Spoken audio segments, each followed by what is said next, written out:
And our next guest, we've got Major Diaz. He is from Arts GPS, affectionately known as the Reef within Air Force circles, now Space Force U.S. Space Force. Yeah. Actually, they changed the signs. If you go out to DG1, or if you go to Constellation Avenue, it doesn't say Air Force Space Command anymore. It says U.S. Space Force. I didn't notice that. When did that happen? It must have just been recently. That changed yesterday. That's why the paint is still fresh. Hey, all right. Well, everybody leave the paint alone. Let the Space Force solidify out there. Leave it on the sign. Oh, that's pretty neat. You guys are already changing up the signage a little bit. That's right.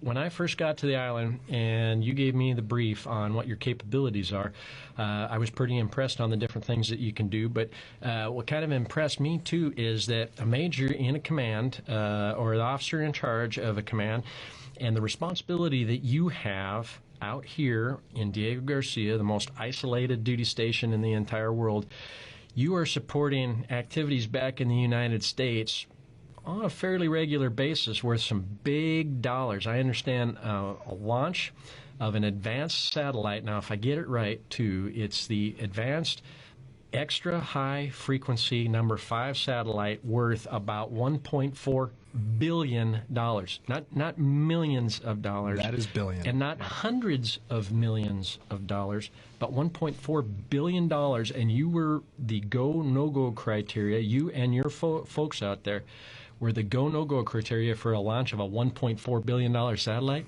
and you get paid what as a major? I think that's public knowledge. I think so, too. That's a lot of responsibility for one person out here with the challenge that we have out on an isolated island out in Diego Garcia. But did I get that right? Yeah. $1.4 billion? Yeah. Advanced Extremely High Frequency Satellite number 5. So that was the 5th satellite. That was the one that was going to create the ring around the entire Earth for communication. So it was a high visibility launch.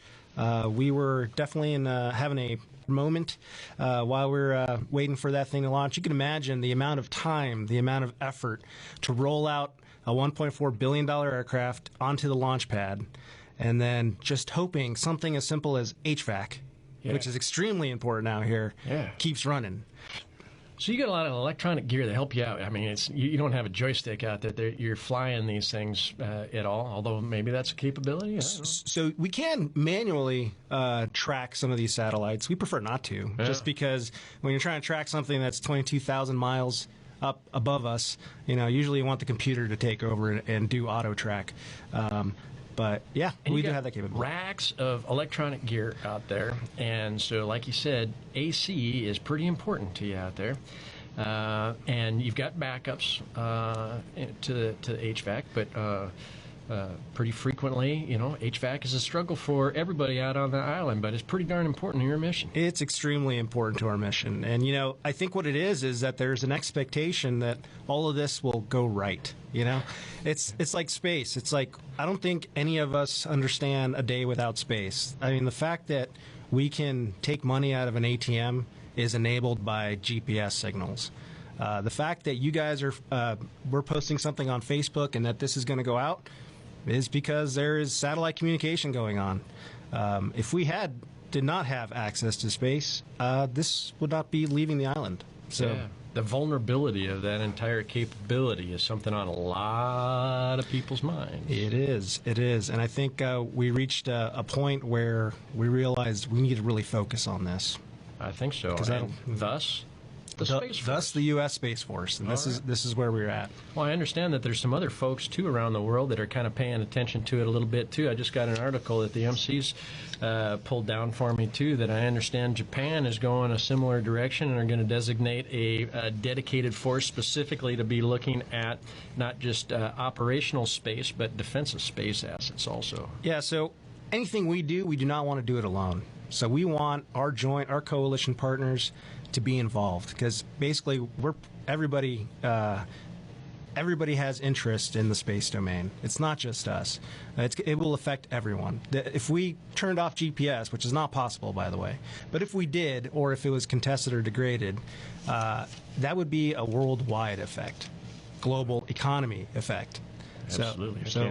I mean, us without internet, for the most part out here on Diego Garcia, and we are, probably arguably the last domain of really, really slow internet and access to it out here. 4G is helping quite a bit, but we feel it on a daily basis. And if we were completely isolated out here, being able to complete missions would be a true challenge. Yeah, I mean the B-52s. I'm sure they're talking to somebody, and I'll tell you right now, there's not a wire that's being connected from here all the way back to Barksdale.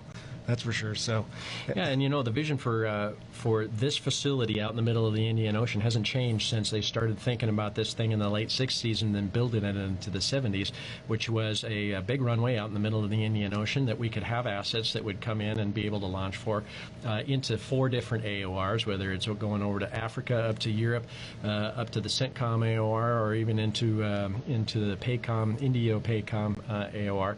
But then communications was one of the big things too. And you are a true piece of that. In fact, the very first capability that the island had was a big antenna mounted to the top of a coconut tree so that they can relay signals from the middle of the Indian Ocean.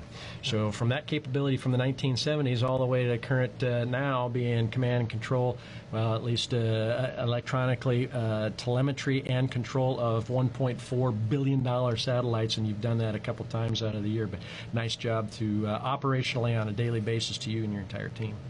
Yeah, the fact the Japanese is getting in this is because we're definitely shifting to a coalition kind of mindset, and we're opening the aperture for folks to be a part of the problem set. We used to have a command center, and this is where Captain Spiker at GEODS and where I are commanded from, which is the Joint Space Operations Center. It recently changed to the Combined Space Operations Center because we're bringing international partners left and right. So the things that Captain Spiker is doing on the other end of the island feeds a lot of decision makers, and then allows me, or tasks me, depending on what's going on in space, to communicate with those satellites in return. Yeah, it's kind of interesting too that you guys provide different services, and then the information that Captain Spiker is providing goes off to other locations and then eventually affects the things that you're doing. You guys probably don't share that information directly. We're back in the 70s. It was one dude in probably a vehicle, a pickup truck running from the GEODS facility once it was built, and then racing up to talk to some communication folks on the other side of the island. So things have changed a little bit. Yeah, completely transparent to us, and there's definitely a lot of analysis occurring back home. If you look at a map of Google Earth where Diego Garcia is, and then kind of zoom out into space, you'll see what critical footprints are out here. Yeah. Absolutely. Well, I'll tell you what, if nobody else calls in for these, I'm going to try to force one of these coins and patches from you, because this is a numbered coin from GEODS. This is a numbered awesome coin. And not the high number, number 13. It's a lucky number. Lucky number. A lucky number, 13. So anybody on the island that's listening right now and have access to a telephone in the year 2020 now, and all of the technology that we have available to us on the island, give me a telephone call at 370-3699. I'd love to get these patches and coins into your hand. I think we had better play a song, though, before we just bore everybody with talking here. What do you think? You got a song you want to play? Yeah, I like the band The Black Keys, so just play something from The Black Keys. Sounds like a good idea, sir. This next song is Howlin' For You by The Black Keys. You are listening to 99.1 The Eagle, serving America's best. Nice job. Hey!